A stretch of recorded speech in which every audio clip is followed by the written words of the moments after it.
Hola, buenos días a todos. Como ya me conocen, soy el doctor José Camarena, residente del primer año del servicio de alergia. Agradezco a mi profesor asesor, el doctor Carlos Macuset Sánchez, por ayudarme en la realización de esta exposición. El día de hoy, pues toca ver el Journal Club con el título de Subendotipificación de la rinitis inducida por Dermatofagoides sternonicinus y su impacto en las comorbilidades respiratorias.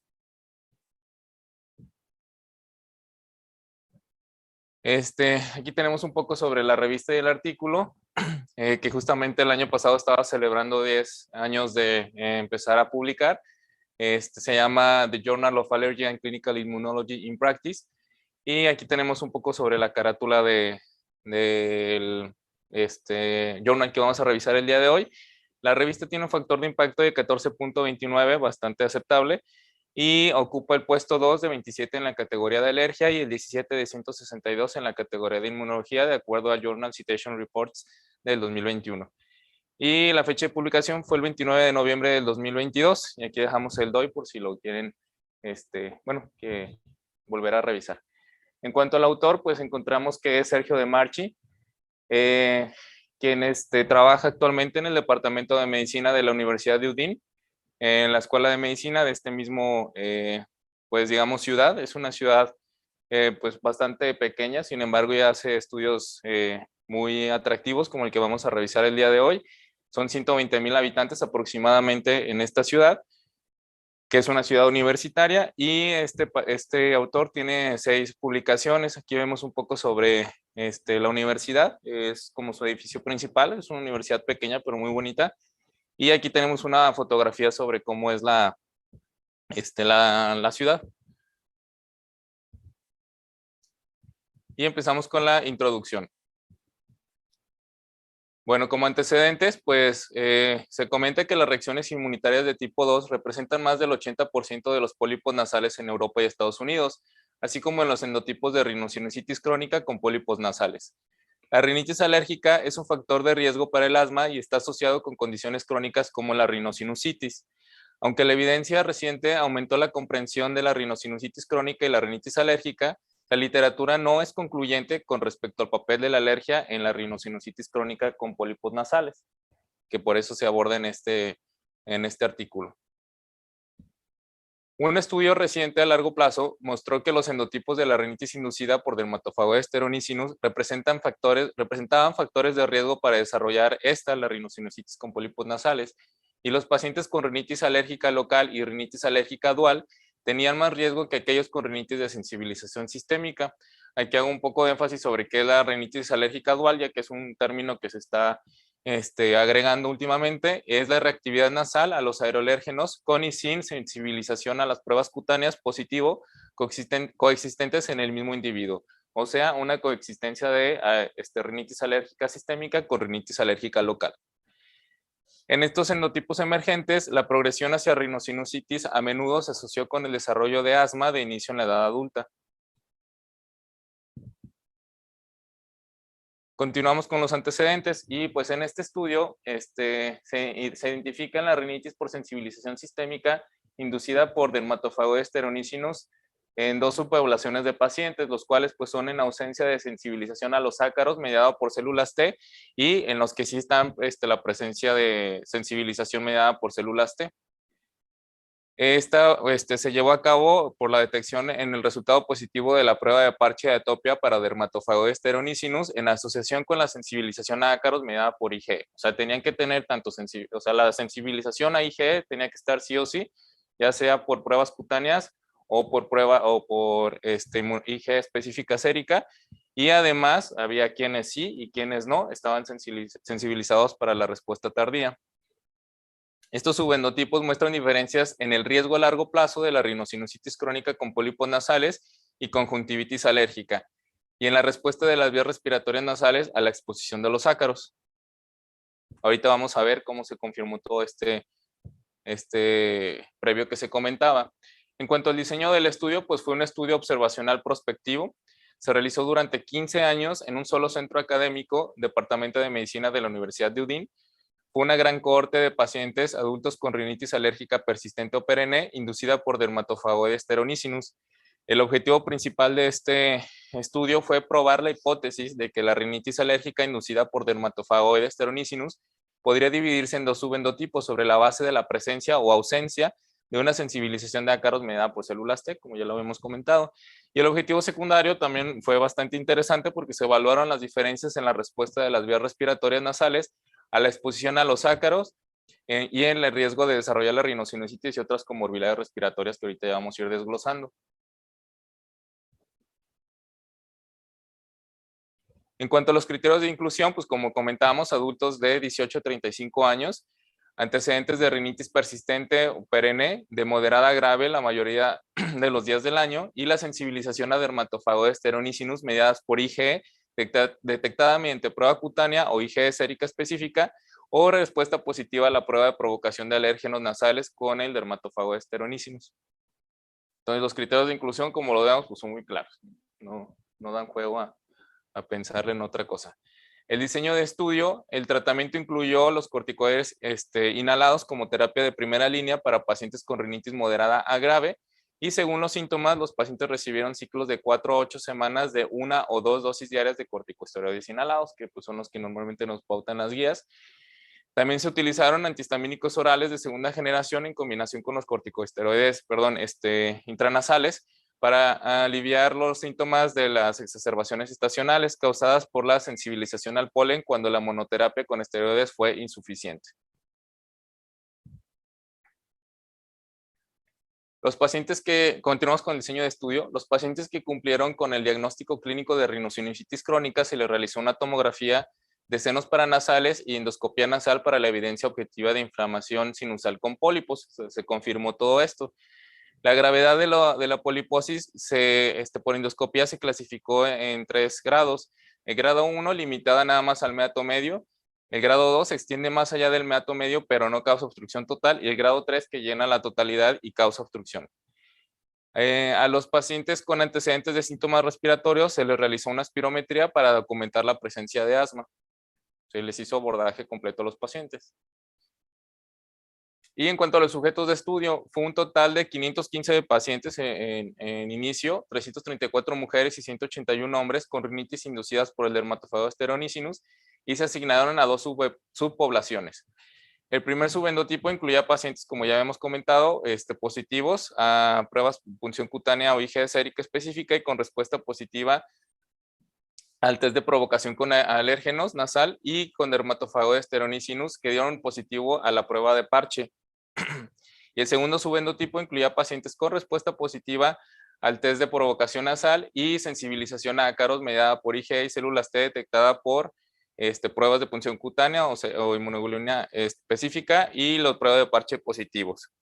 Se incluyó en el estudio un grupo de control de 220 sujetos, esto es súper importante, 131 mujeres y 89 hombres. No tenían enfermedad alérgica o nasal y tenían resultados negativos de las pruebas tanto punción como IgE contra aeroalérgenos y una respuesta negativa a la respuesta de provocación nasal con Dermatofagoides sternonicinus. Esto es importante porque el hecho de que tengamos un grupo control sin enfermedad pues le da más relevancia y más validez al estudio. La valoración clínica de los pacientes, pues la persistencia y severidad de la rinitis se clasificaron de acuerdo con las guías ARIA y se diagnosticó el diagnóstico de asma se hizo de acuerdo a las pautas de la GINA.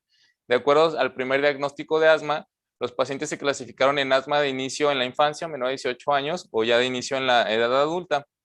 El diagnóstico de conjuntivitis se basó en la historia clínica, signos y síntomas, así como hallazgos del examen físico, y el diagnóstico de la rinosinusitis crónica de acuerdo a la European Rhinologic Society y la American Rhinologic Society.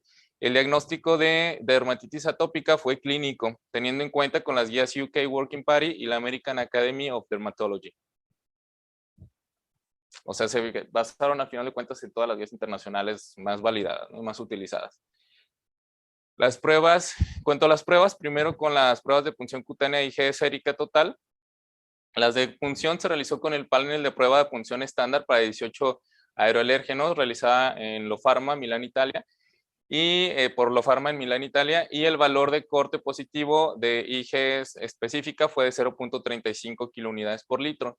Las pruebas de parche de atopia para Dermatofagoides sternonicinus Las respuestas se calificaron de acuerdo con los criterios utilizados en las pruebas de parche de alergia de contacto convencionales, como reacción leve, fuerte y muy fuerte. La prueba de provocación con alérgenos nasales, esta es la que más se explica en el estudio. 3 semanas previas se suspendió cualquier fármaco que pudiera modificar la respuesta nasal y la respuesta de la piel a las pruebas de punción y parche, incluidos los antihistamínicos y los corticosteroides.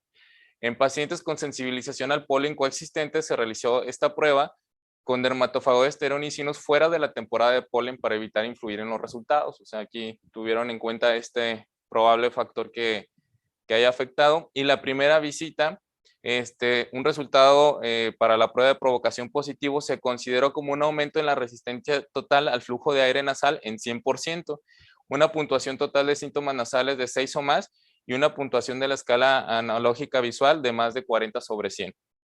Y ya en la segunda visita, pues ya se partió a partir de la dosis individualizada que le dio positivo en la primera visita. Los cambios en la resistencia de las vías respiratorias nasales se midieron con rinomanometría anterior a los 0, 15, 45, 90 y 180 minutos después de que se inició. Bueno, después de que se dio el estímulo. En cuanto al análisis estadístico, pues los datos clínicos y demográficos se comparaban mediante la prueba chi cuadrada y la prueba T-de-Student. El modelo de regresión de riesgos proporcionales de Cox se utilizó para examinar cómo los factores específicos influyeron en la tasa de rinosinusitis crónica y otros eventos que ocurrieron en el punto de tiempo particular. Y se utilizaron las curvas de Kaplan-Meier para comparar la probabilidad de desarrollar rinosinusitis crónica en los subendotipos, considerando todo el periodo de seguimiento. Los valores de P, pues como ya sabemos, inferiores a 0.05 se consideran estadísticamente significativos en este estudio. Y ya en cuanto a los resultados, de la corte inicial de 515 pacientes con rinitis persistente o perenne y 220 sujetos control, 43 pacientes, o sea el 8.4% y 32 de control, 14% abandonaron el estudio. Un total de 472 pacientes, restando ya estos pacientes comentados, y 188 sujetos de control concluyeron el seguimiento y completaron la recopilación de datos para el estudio. Los 472 pacientes tuvieron resultados positivos de pruebas de punción cutánea e IgE específica para dermatofagoides. 343 de estos pacientes tuvieron un resultado positivo para la prueba de parche y fueron asignados al subendotipo con sensibilización retardada a los ácaros, tanto por IgE como por células T. Y los 129 pacientes restantes con resultados positivos de pruebas de punción cutánea o IgE para dermatofagoides, pero sin sensibilización a ácaros de tipo retardado, se incluyeron en el otro subendotipo, como ya estábamos comentando. 26 de 188, esto pues llamó bastante la atención, 26 de 188 sujetos de control, o sea, el 14% mostraron un resultado positivo para la prueba de parche, o sea, para la sensibilización tardía, y 16 de ellos tuvieron reacciones fuertes. O sea, es un porcentaje bastante considerable. Aquí pues podemos observar en esta tabla un resumen de lo que ahorita les estuve comentando, de todos los que tenemos del subendotipo A, subendotipo B, en el grupo control. Y aquí podemos observar, por ejemplo, en los tipo 1, la sensibilización la tipo 1, sensibilización al ácaro, el número de los pacientes positivos, pues acá tenemos que fue el 129, el 100% de ambos grupos, como habíamos comentado. El número de pacientes positivos a los pólenes, aquí también podemos observar, ahorita lo vamos a ver también más adelante, pero acá fue un 64%, un 57%, que también es de relevancia, y la sensibilización retardada, pues acá en el subendotipo B, que es en donde también tienen que tener la positiva a la sensibilización tardía. Y en el grupo control lo que comentábamos, que, o sea, a pesar de que no estaban sensibilizados a la inmunoglobulina específica, o sea, no era una reacción mediada por hipersensibilidad tipo 1, sí salieron positivos a la tipo 4, entonces también llama la atención eso, porque pues hay pacientes que pueden presentar la sintomatología, no salen negativos los resultados y pues entran dentro de estos pacientes. En los resultados, pues continuamos con estos. En el grupo global de pacientes, el valor medio de la resistencia de las vías respiratorias nasales total al inicio del estudio fue mayor que en los sujetos control sin diferencia entre los subendotipos. O sea, era mayor en estos pacientes. En todos los pacientes, la prueba de provocación nasal resultó en un empeoramiento significativo de la puntuación total de síntomas nasales y puntaje de leva. La coexistencia de sensibilización de ácaros de tipo retardado con sensibilización a ácaros medida por IgE nos dio un aumento prolongado en la respuesta de las vías respiratorias nasales a la exposición de dermatofagoesteronícinos. O sea, todos respondieron aumentando, pero esta fue un aumento prolongado.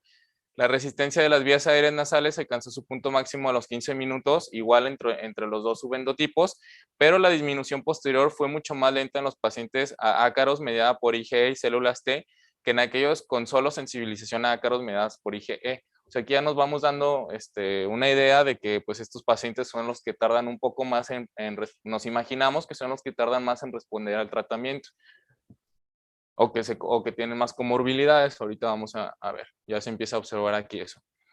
Durante el seguimiento, 56 pacientes, 11.9% desarrollaron rinosinusitis crónica con pólipos nasales.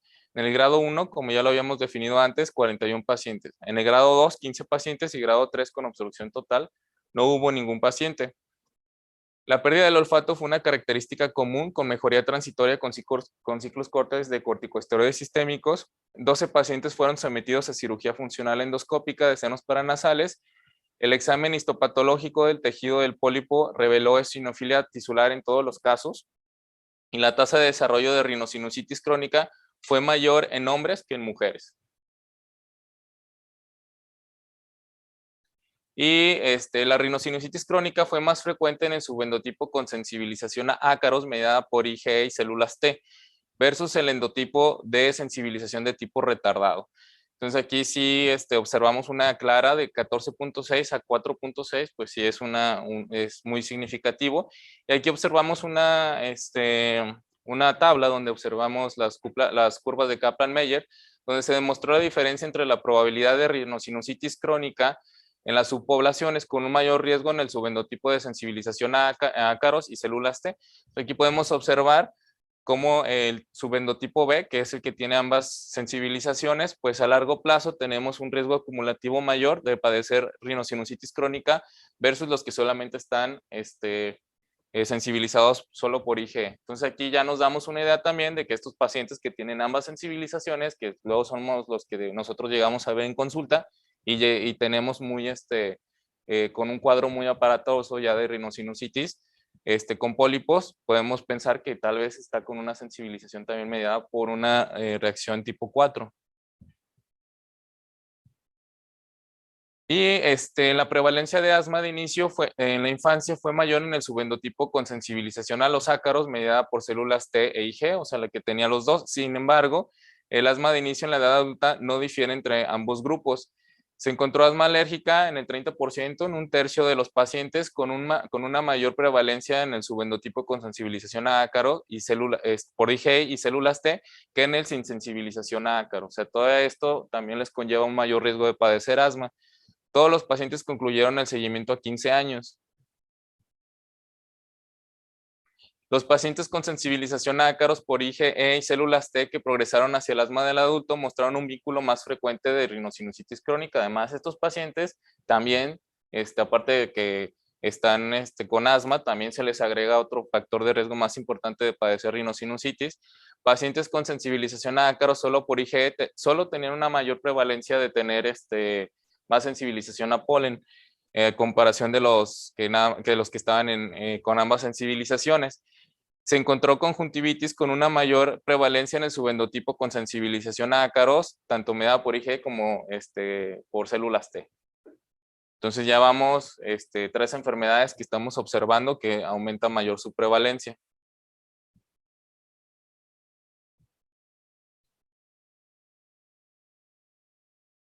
Ah, se apagó. Sí, yo creo que se le apagó la pila.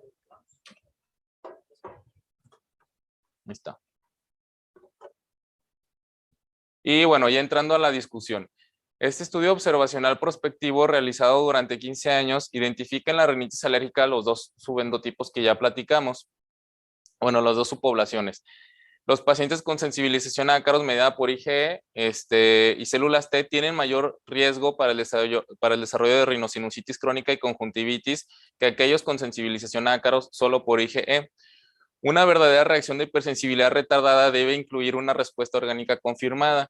Sin embargo, que es una debilidad muy grande de este estudio, no se realizaron mediciones de resistencia nasal con la puntuación total de los síntomas nasales y el EVA y lecturas de prueba de parche a las 48 y 96 horas que pudieron haber confirmado esto en la clínica. O sea, solamente le pusieron las pruebas de parche y se hizo la medición ese mismo día, a los minutos.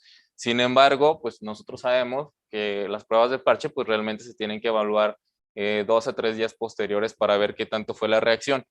Por lo tanto, el estudio solo mostró que las complicaciones a largo plazo se asociaron con una respuesta positiva del parche de atopia para dermatofago Steronicinus.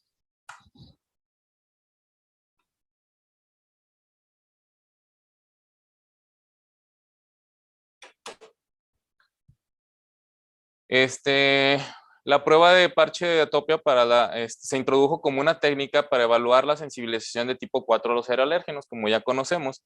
Las reacciones mediadas por las células T a dermatofago Steronicinus pueden respaldar los síntomas respiratorios en pacientes con rinitis o asma inducida por ácaros y que tienen las pruebas para IgE son negativas.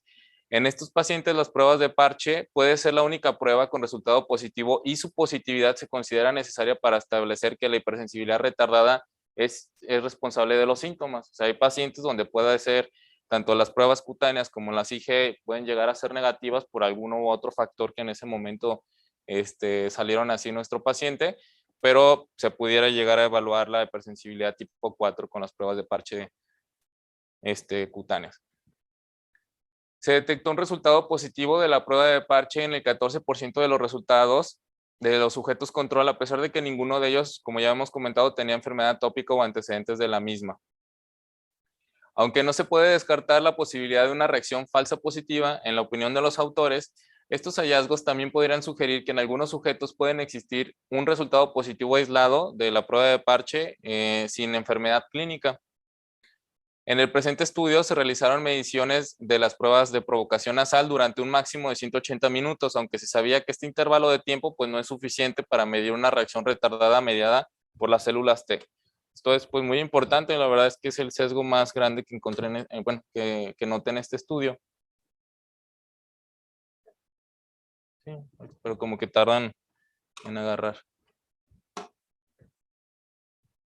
Y las reacciones mediadas por IgE de forma general ocurren dentro de los 15 a los 30 minutos posteriores a la exposición al alérgeno y se resuelven en 60 a 90 minutos, aunque también pueden presentar una respuesta de fase tardía a las 4 o 6 horas. Estoy hablando de la IgE. El riesgo de que el ciclo nasal pudieran afectar mediciones tardías adicionales jugó un papel en la decisión de no extender la prueba de provocación nasal más allá de los 180 minutos. Esto es como en lo que ellos explican por qué no hicieron las revisiones más tardías, pero bueno, ahí como que queda en discusión. La respuesta clínica y manométrica regresó a su estado basal a los 180 minutos en el subendotipo de sensibilización a ácaros solo por IgE, pero a los 180 minutos también los que tienen ambas sensibilizaciones, la puntuación del EVA y la puntuación total de síntomas nasales aún estaban aumentadas y la resistencia de la vía aérea era el doble de la del estado basal a los 180 minutos. Entonces, ¿esto qué nos quiere decir?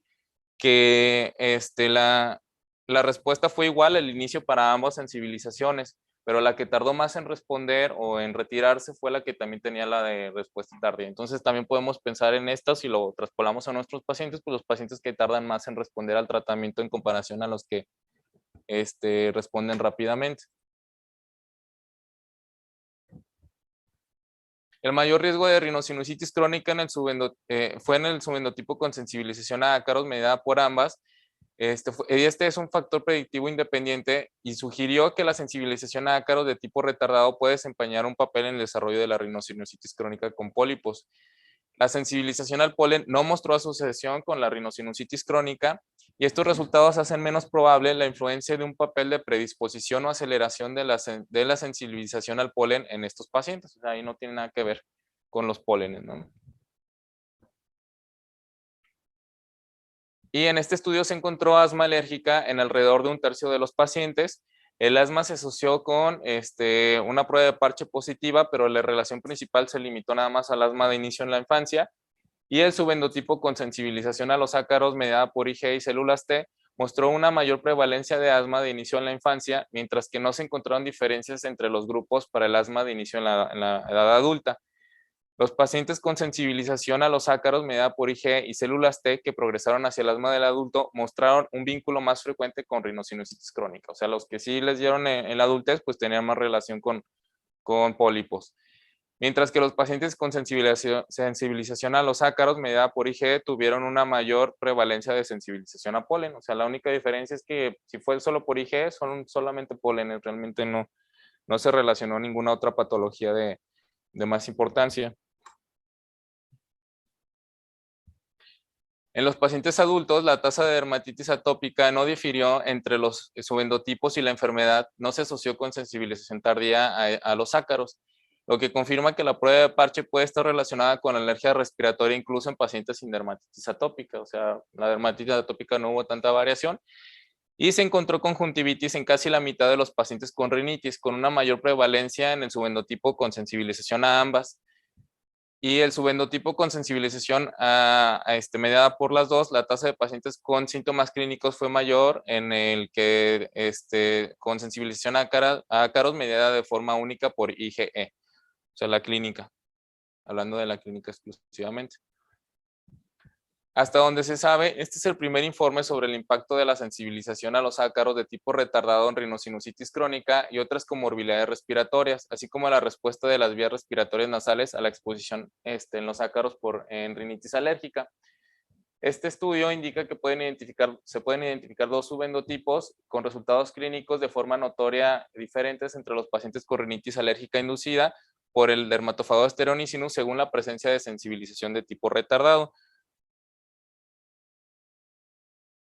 La prueba de parche, podemos decir, con este estudio predice de forma independiente rinosinusitis crónica con pólipos nasales y conjuntivitis y se debe incluir en el estudio de estos pacientes. Bueno, en próximas investigaciones se deberá comparar los efectos a largo plazo de la inmunoterapia con alérgenos en estos subendotipos, ya que podrá brindar más información sobre su utilidad clínica para el manejo personalizado de la rinitis alérgica.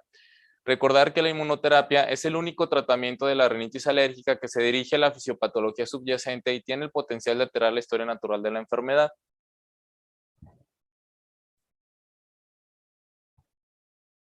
Y bueno, en cuanto a las conclusiones personales, pues se debe reconocer, además de la hipersensibilidad tipo 1 como principal causante, la hipersensibilidad tipo 4 como participante en la sensibilización alérgica, ya que esta participación, como pudimos observar en lo que se comentó de este estudio, aumenta los factores de riesgo para la respuesta al tratamiento. O sea, ya con esto nos podemos nosotros imaginar qué pacientes o qué tipo de pacientes pudieran llegar a tener más comorbilidades agregadas y que no nos van a hacer tanta respuesta tan rápidamente al tratamiento.